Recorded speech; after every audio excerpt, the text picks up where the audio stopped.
Muitas pessoas acham informática uma matéria bastante difícil, só que a gente sabe muito bem que existem questões de nível fácil e existem questões de nível difícil em todas as matérias. Então, nesse vídeo, eu trouxe 10 questões que foram cobradas em 2024 com um nível um pouco mais elevado. Então, você vai poder, nesse vídeo, testar os seus conhecimentos na matéria e, é claro, junto comigo, nós vamos resolver e tirar dúvidas para que você não perca ponto em questões como essa no ano de 2025.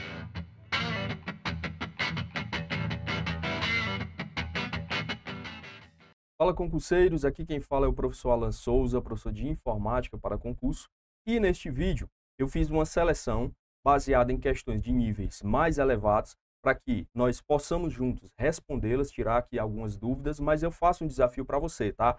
Antes de você assistir a explicação, pausa o vídeo e tenta resolver a questão para que você possa medir assim como está o seu desempenho na matéria de informática, beleza? Lembrando que todas essas questões requerem de você um nível um pouquinho mais elevado da matéria, tranquilo? Então vamos aqui comigo, vamos resolver a nossa primeira questão. Questão essa que fala a respeito da resolução de monitores. Olha só, no caso de um monitor de vídeo que tenha uma resolução Full HD 1080p, padrão da indústria, esta tela terá, portanto, uma resolução D. Pessoal, antes de nós resolvermos aqui a questão, é importante que você entenda o que é uma resolução de vídeo, tá? Então, para isso, vamos utilizar aqui esse slidezinho de apoio. Bem, quando eu falo de resolução, eu estou falando da quantidade de pixel, tá? Alan, o que é pixel? Nós estamos falando, ó, desses quadradinhos aqui, ó. Toda tela digital, ela possui esses pontinhos luminosos, tá? E nós vamos chamar de pixels. Então, o seu celular tem, câmeras digitais tem, monitores, tudo que é digital, a tela ela é medida em pixel. E quanto mais pixel eu tiver em um mesmo espaço, que vai ser medido, no nosso caso, em polegadas, nós teremos uma melhor qualidade da imagem. Então, é muito comum você pegar imagens de baixa resolução, quando você dá um zoom nessa imagem, o que vai acontecer é que você vai perceber isso, ó. Você vai ter um efeito serrilhado, esses quadradinhos aí que ficam ao redor daquela imagem. E agora, claro, quando eu tenho uma imagem com a resolução extremamente alta, você não percebe esse efeito, né? A imagem ela fica mais nítida, tá bom? Então, sabendo disso, que as telas são medidas, então, por essa quantidade de pixels, que são, na verdade, a quantidade de pontos luminosos que a gente tem por linhas e colunas na sua tela, a gente passa, então, agora a falar do que do que são essas principais resoluções de vídeo, tá? Então, durante muito tempo, nós tivemos aqui como padrão uma resolução chamada de HD, aqui do termo em inglês, High Definition, tá? Então, nós estamos falando aqui de uma resolução de alta definição, beleza? Só que o tempo passou e os computadores eles passaram a adotar um tipo de resolução agora bastante conhecido que nós chamamos de Full HD. Alan, então, o que é que isso significa? Que eu tenho agora mais pontinhos no mesmo espaço de um monitor. Então, a tela de um celular ela não mudou muito de tamanho, só que agora eu consigo colocar pontinhos cada vez menores e aí, por conta disso, vai caber aí uma quantidade bem maior. Tá legal? Então, por conta disso, nós vamos encontrar essas numerações aqui, ó. Eu tenho, por exemplo, na resolução de HD, esse número, 1280 por 720. Então, esse primeiro número que vem aqui, ó, ele representa a quantidade de colunas que você vai ter aqui, ó. Tá vendo que aqui cada pixel desse ele é representado aqui, ó, através de colunas. Já o segundo número, ele vai representar a quantidade de linhas que você tem na tela. Então, aqui eu vou ter também, ó, a identificação através dessas linhas. E é justamente esse cruzamento de linhas e colunas que vai formar esses quadradinhos que nós chamamos de pixel, tá bom? No caso da resolução Full HD, nós temos 1920 colunas por 1080 linhas, beleza? É assim que nós formamos, então, a imagem de uma tela. E eu recomendo vocês decorarem a resolução de Full HD, porque se você for tentar decorar várias resoluções, muitas vezes você vai se confundir. Só que hoje o padrão mais utilizado, tanto no seu smartphone como em aparelhos de, muitas vezes, de TV, de vídeos que você assiste na internet, eles são nessa resolução. E aí você passa a entender o seguinte, a resolução Full HD é 1920 por 1080. Acima disso, nós vamos ter a resolução chamada de 4K e o valor ainda que não está muito comum no mercado, né, de resoluções, mas daqui a alguns anos a gente vai ter vários dispositivos funcionando em 8K.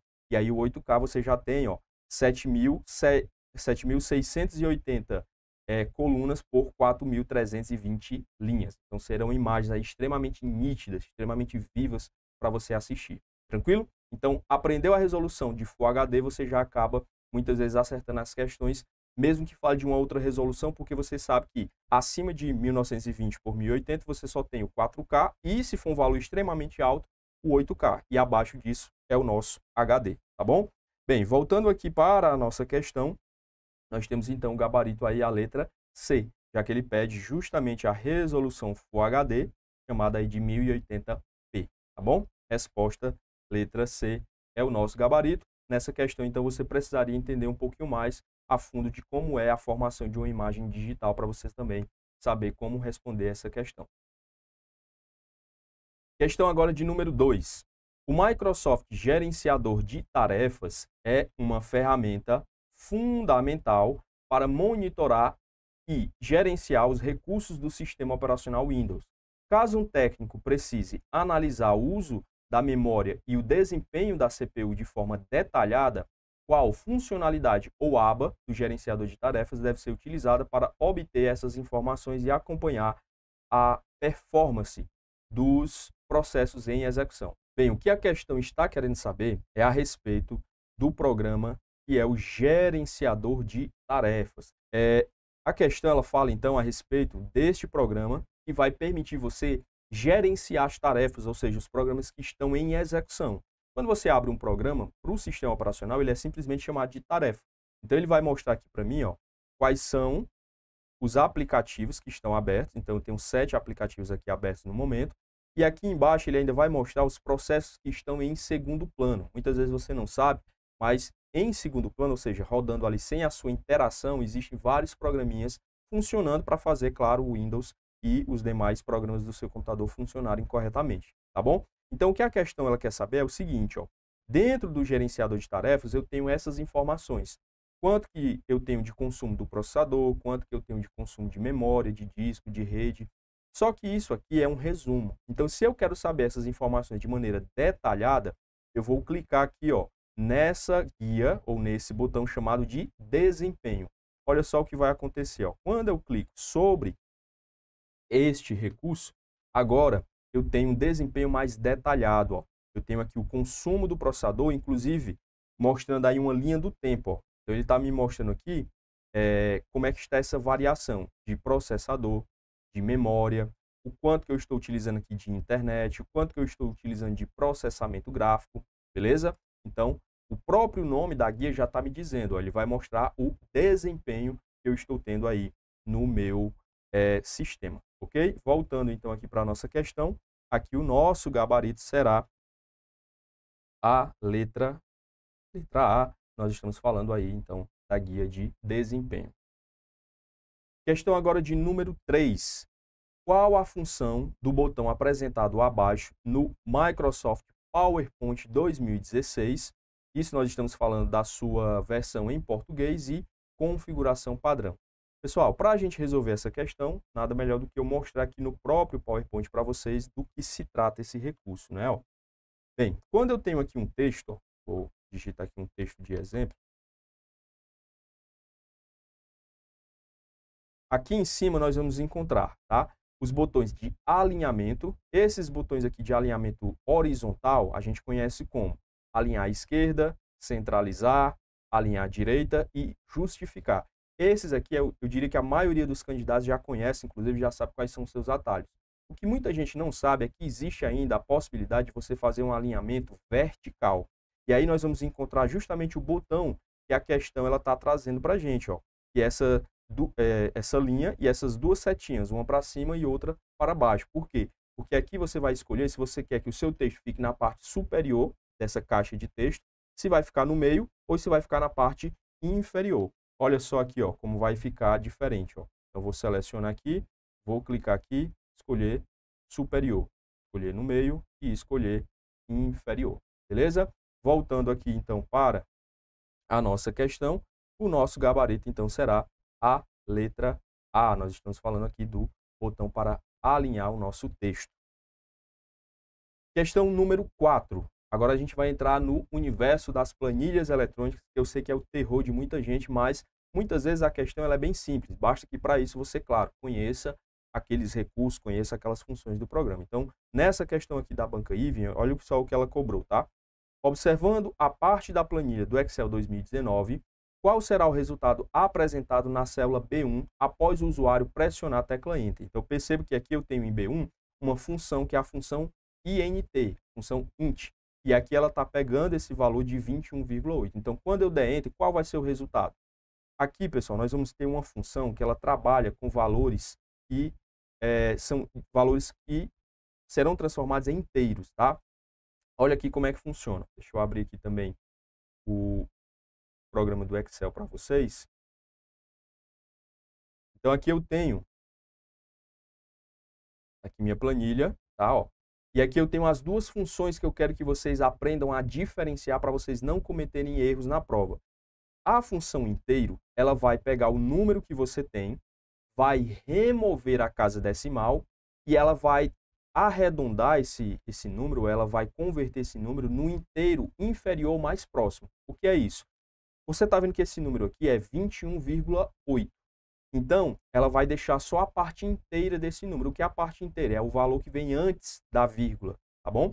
Então, neste caso, o valor é o 21. Ela simplesmente tira o 8 e deixa o valor que estava ali antes da vírgula. Olha aqui como é que vai ficar. Ó. Int, e aqui eu vou selecionar 21,8 e vou dar Enter. Então, perceba que ficou só o 21. Agora, cuidado quando você tiver a função arred. A função arred é uma função que arredonda valores. É igual os professores fazem com as notas dos alunos, né, no colégio. Se o aluno tira lá 7,6, muitas vezes o professor converte aquilo ali para um 8. Mas então, como é que funciona esse arredondamento? Né? Quase aqui não sai. Mas vamos lá. Ó. O arredondamento ele funciona da seguinte maneira. Ó. O número que vem depois da vírgula, se ele for de 0 a 4, você não arredonda o número. Se for de 5 a 9, você arredonda. Alan, e o que é esse arredondar? O arredondar nada mais é do que você pegar o valor que está à esquerda do número que você está tirando e você vai subir ele para um novo valor. Você vai aumentar esse valor, tá? Então, por exemplo, vou fazer logo aqui com a canetinha, depois a gente faz aqui na fórmula do Excel. Então, se eu tenho um número 20,345, se eu quero remover este 5 aqui, deixar só com duas casas decimais, só com esse 34 aqui, o que é que vai acontecer? O número que eu estou tirando, que é o número 5, ele está aqui, ó, neste grupo, entre 5 e 9. Então, o número vizinho a ele, o número à esquerda dele, vai ter que ser arredondado. Então, o número que vai ficar será 20, o 4 sobe uma casa e passa a ser 35. Beleza? Essa é a regra.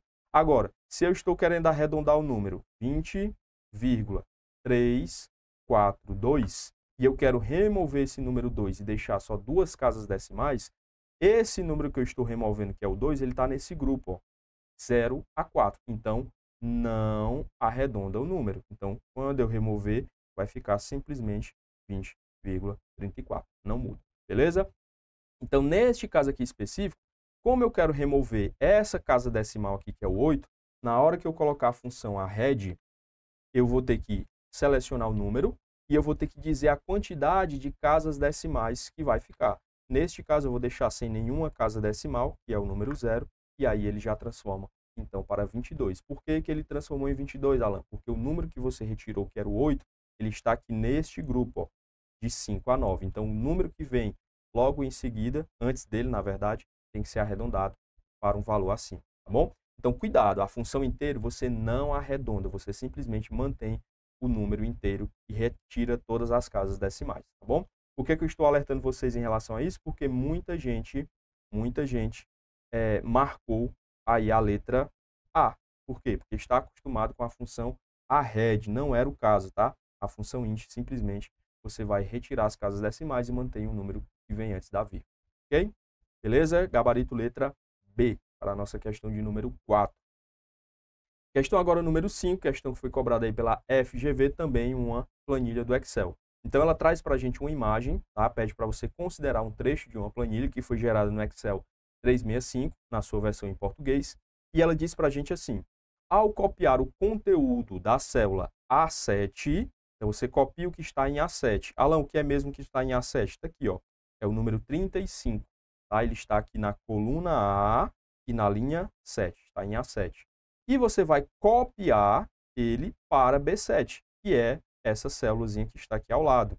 Então, a questão, ela quer saber, ó, usando a sequência de comandos de selecionar A7, teclar Ctrl C, que é para copiar, e selecionar B7 e dar Enter, qual vai ser o valor que vai ser mostrado. Então, resumindo, se eu copiar o que está em A7 e colar em B7, o que é que vai ter como resultado?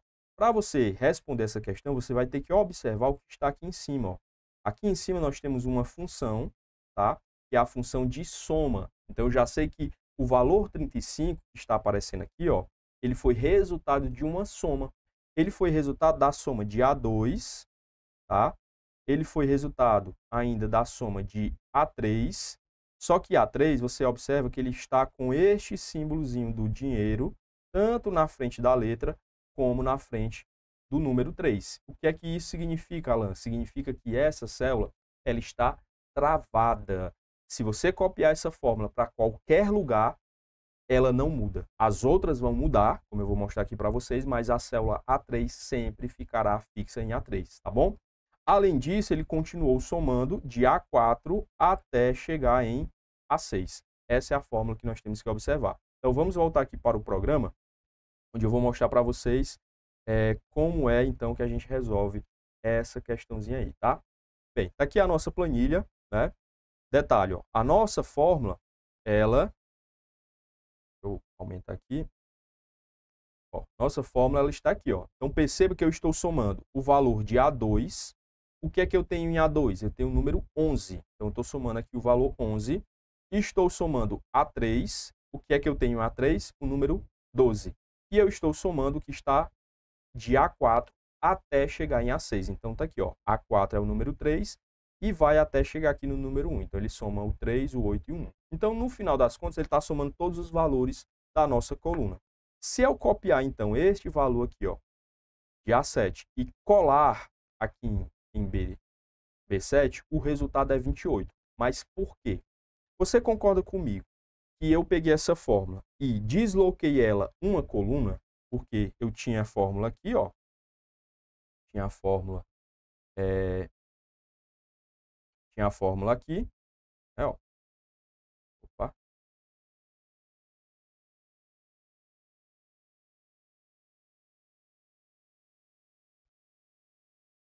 Aqui, pronto. Então, eu tenho a fórmulazinha aqui, né, em A7, e eu desloquei ela, copiei ela para a célula ao lado, aqui onde está o 28, e ela foi para B7.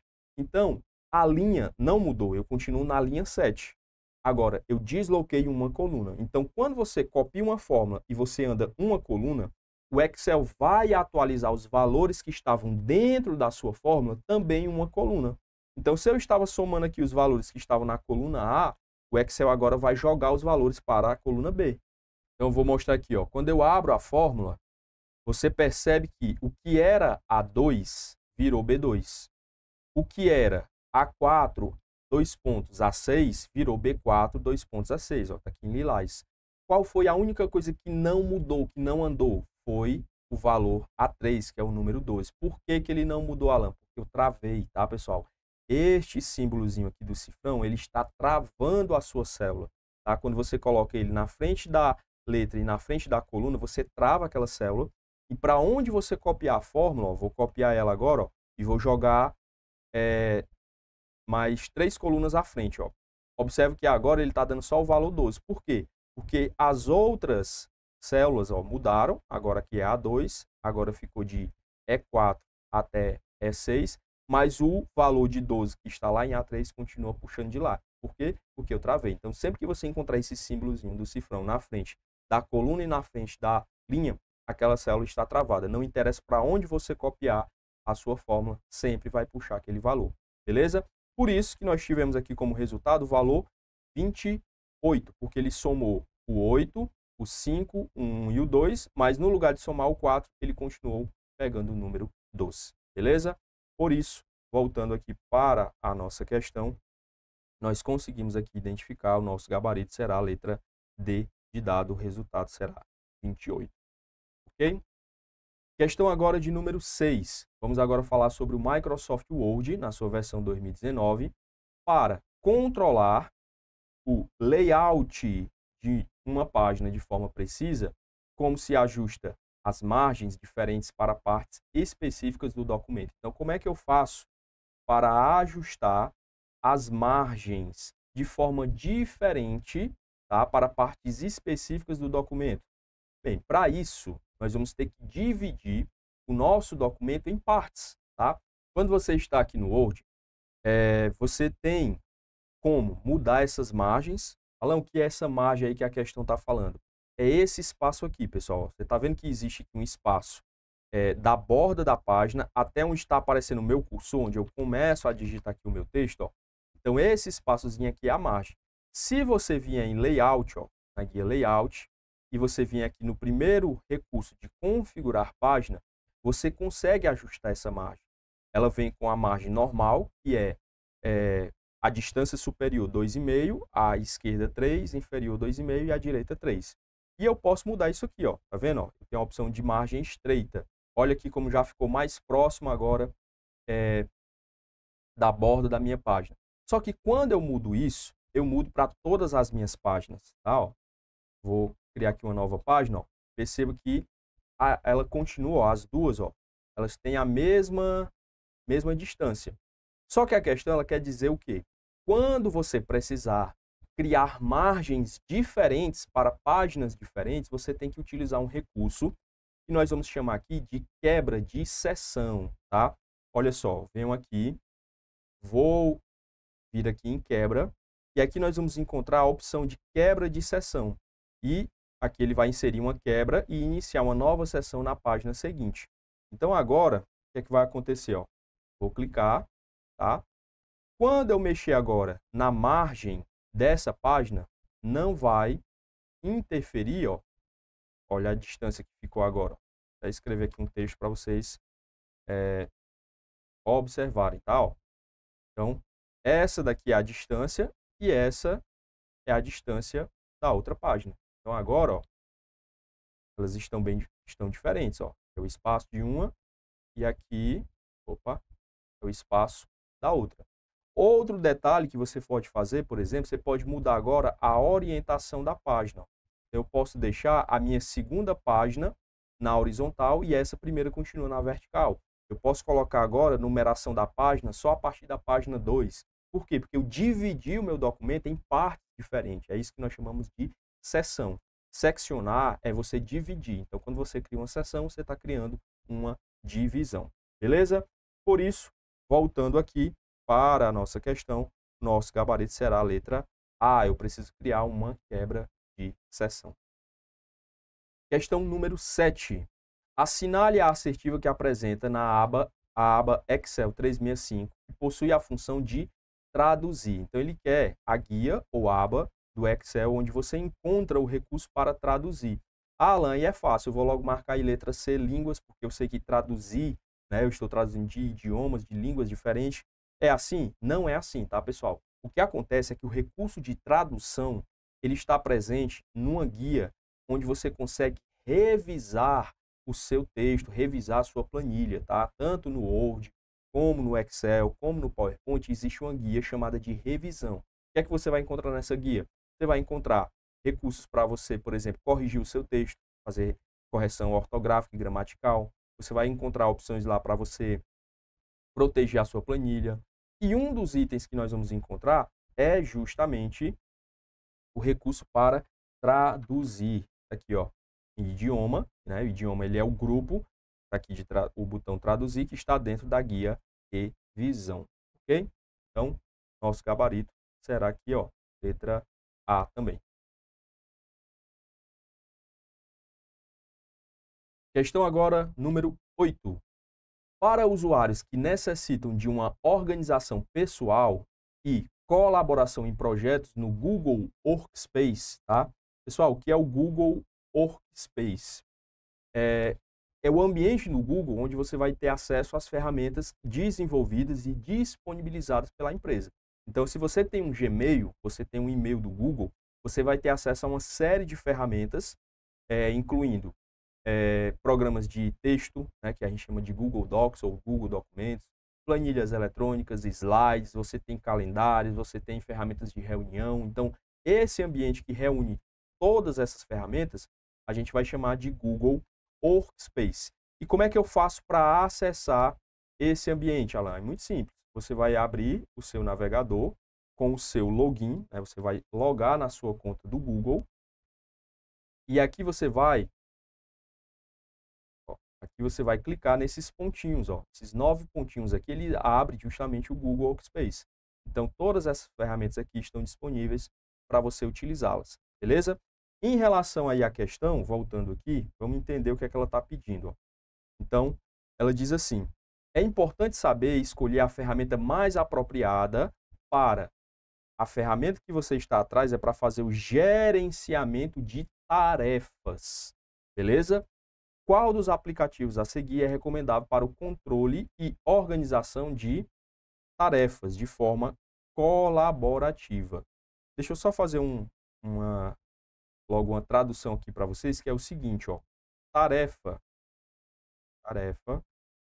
em inglês, a gente chama isso de task. Agora, eu já dei a resposta para vocês só com isso. Alan, eu nunca nem utilizei esse recurso. Essa opçãozinha aqui de Google Task, tá? Ela está presente, muitas vezes você acessa dentro do seu calendário, tá? É uma ferramenta à parte, é uma ferramenta que você vai utilizar para criar tarefas, inclusive você pode adicionar outras pessoas a essas tarefas, então fica de forma aqui, como ele disse, ó, colaborativa, tá? Mas não é o Google Calendário, tá? Embora o Google Task você consiga acessá-lo via Google Calendário ou Google Agenda. Então, o Google Meet ele vai ser utilizado para reuniões, tá? O Google Docs é a ferramenta de documentos do Google e o Google Calendário é a nossa agenda, beleza? Deixa eu mostrar então aqui para vocês, ó, como vocês podem acessar essa ferramenta, tá? Para vocês. Primeiro que você pode pesquisar, então aqui você pode colocar Google Task, ele já abre aqui, ó. Beleza? Então tá aqui suas tarefas e perceba que ele já está abrindo aqui, ó, a agenda. Por quê? Porque você acessa ele via agenda, tá? Ó, então tá aqui suas tarefas, você pode adicionar. Ou você pode também vir por aqui, abrir aqui a sua agenda do Google, tá? Que é a agenda, né, ó. Ele vai abrir aqui o seu calendário, tá? E aqui você pode vir na opção de criar e escolher tarefa, ok? Beleza? Nosso gabarito, então, será a letra C.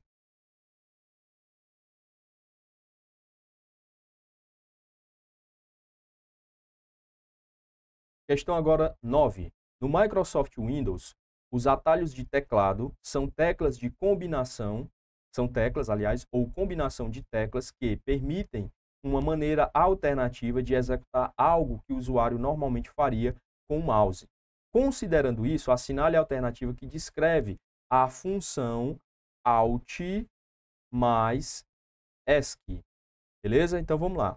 Letra A está fora, tá? Para você abrir o gestor de tarefas, que na verdade é o gerenciador de tarefas, você vai utilizar o Ctrl, o Shift mais ESC. Bom, são essas três aqui. Visão de tarefas, você vai utilizar a tecla Windows, que é aquela tecla da bandeirinha do Windows, tá? Chamada de tecla Win, mais a tecla Tab. Alternar o esquema do teclado, você vai utilizar também a tecla Win mais a barra de espaço.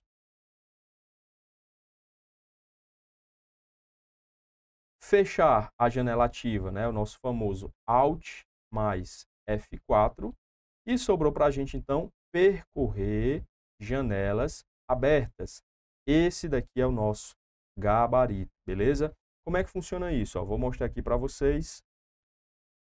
Estou aqui com a janela aberta, vou apertar, então, Alt mais ESC, tá? Ó, ele já vai, ó, alternando, ó. Vou apertando e ele vai simplesmente alternando entre as minhas janelas abertas. Beleza? Gabarito, então, aí, letra E. Questão agora de número 10. A respeito das camadas do sistema operacional Windows, como na maioria dos sistemas operacionais, as camadas são formadas por, aí ele tem entre parênteses, DLLs, né? DLLs, na verdade, no plural, com as quais os programas se conectam dinamicamente para acessar recursos do sistema operacional. Assinale a alternativa que preenche corretamente a lacuna do trecho acima. Pessoal, olha só, para você entender o que é uma DLL, né, um termozinho em inglês, Dynamic Link Library, nada mais é, traduzindo aí, do que uma biblioteca, tá, do sistema. Como é que funciona isso? Muitos programas, para que eles funcionem corretamente, eles precisam acessar dados do sistema para que eles funcionem. Então, esses dados, por exemplo, ícones, fontes, várias e várias coisas do sistema. E muitas vezes você tem mais de um programa que está aberto, que está rodando, que está funcionando ao mesmo tempo e precisa acessar esses dados. Então, para isso, nós temos as bibliotecas, que são arquivos com esse formato chamado de DLL. Então, ela contém ali dentro dados que podem ser acessados por mais de um programa ao mesmo tempo, tá? Inclusive ao mesmo tempo. Então, são arquivos que você tem no seu computador, no seu sistema operacional, e que quando um programa abre, quando ele vai funcionar, muitas vezes ele tem que ir lá nesse local pegar esses arquivos para que ele funcione sem nenhum problema. Tá legal? Então, neste caso aqui, a nossa questão ele está falando justamente sobre esse tipo de arquivo, né, que a gente vai preencher aqui. Então, para a nossa resposta aqui, nós vamos marcar a letra B, tá bom? Falou de DLL, você vai associar isso a esse termozinho, ó, bibliotecas, tá bom? E aí, no caso, ele usou o termo um pouquinho mais técnico, né? E aí ele usou o complemento, que é uma biblioteca de código, ok? E aí, como a própria questão já disse, ele vai se conectar de forma dinâmica. Gabarito, então, aqui vai ser a letra B. Chegamos, então, ao final aí das nossas 10 questões de nível mais elevado aí de 2024, tá? Se você gostou desse vídeo, deixa aqui o seu like. Já aproveita também e se inscreve no canal se você não é inscrito, tá? É através desse like que eu sei se vocês estão ou não gostando desse tipo de conteúdo. E aí, é claro, né? Quanto mais like o vídeo tem, mais certeza eu tenho que vocês estão gostando desse tipo de conteúdo e mais conteúdos como esse eu vou trazer para vocês aqui no canal, beleza? Então não esquece de deixar aí o seu like se você curtiu e aproveita e deixa aqui também nos comentários quantas questões dessas aqui de nível elevado você acertou, tá? Se você iria bem em questões, em provas que tem questões desse nível, ou se você precisa estudar um pouquinho mais a informática para você subir aí o seu sarrafo e mandar bem nas provas de concurso de 2025, beleza? Vou ficando por aqui, um grande abraço e nos vemos no nosso próximo vídeo.